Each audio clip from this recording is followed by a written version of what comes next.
in this economic crisis where we obviously can't fund every bus route that we would like to, how are we going to prioritize the routes that we're going to reduce or eliminate? A number of steps have been taken over the last several years to make sure that we're prioritizing it right, but also to make sure that we're getting the most efficiency possible out of Metro Transit. The ongoing budget savings from year to year for Metro due to the reductions are $143 million a year. They've eliminated over 100 jobs, and let's remember that over the last 4 years, fares have already gone up 80%. Yet Metro is still faced with a $60 million budget gap, despite all of those savings and those efficiencies going into the next budget year. That's why I'm supporting the $20 congestion relief charge to maintain that service. Otherwise, the county faces a 17% cut in our service hours. And that would not only just, you might think that would affect 17% of the bus riders. No, that actually would affect 80% of people riding the bus.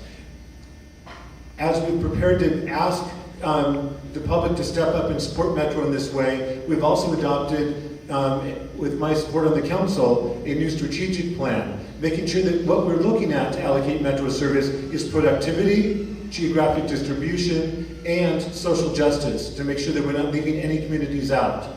And that's important to the students served here in South Seattle Community College and throughout the 8th Council District, particularly when we're talking about routes that provide those vital east-west links in West Seattle that are hard to come by. I didn't really think you answered the question, so you're really saying specifically what are we going to do, or can you answer the question again? Because it looks like weird. Basically it is, how are we going to prioritize the routes that we're reducing or eliminating, especially when you consider that such a diverse population is used, and it affects jobs in a direct way. If I can't take the bus to get to my job, I'm going to lose my job. I understand the question. I just didn't think. I'd like to hear the answer from Councilmember McDermott. Okay. What is the answer? How are we going to prioritize to make sure certain routes are cut? Do we cut routes 125 here, as Dante say, will affect so many of the kids here that go to school, or the adults and people that go to school?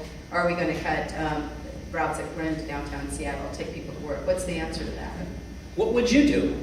Well, I'll tell you what I would do. I wouldn't count any of the routes that are impacting the students and the businessmen. I would go out into the community and follow the strategic plan and follow the recommendation of the regional task force from 2 years ago and cut the routes that aren't being used, the empty buses.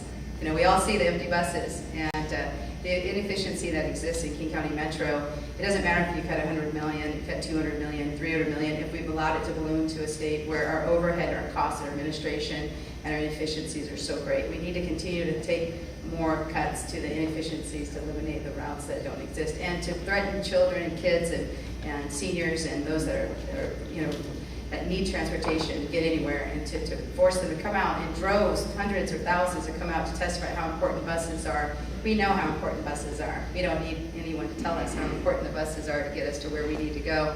We need to provide those services. They're critical services. We need to eliminate the waste of inefficiency in King County government, the overhead, the management, the public relations, the PR. So what about this proposed 20% car tab fee that Mr. McDermott brought up? Are you opposed to that? Are you in favor of that?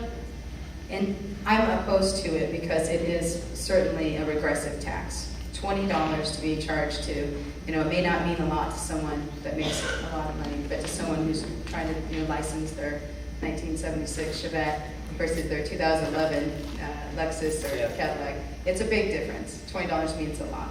And I think for us to look at that regressive tax in that way instead of making the cuts where they need to be. And with 15 years internal experience in King County government, working directly with Metro on many projects, I know that there is waste and inefficiency, and there are positions. They talk about 100 positions that were eliminated. I've been trying to get some information on that. I saw another report that said there are 70 positions. Many of those positions are those consultant positions, the friends they hire back to help them do their jobs, the liaisons, you know, the additional positions. And I want to see why are we cutting back service hours? Why are we even telling our communities that we're going to take away vital service hours that we can't live without, that this community needs to stay strong? Thank you.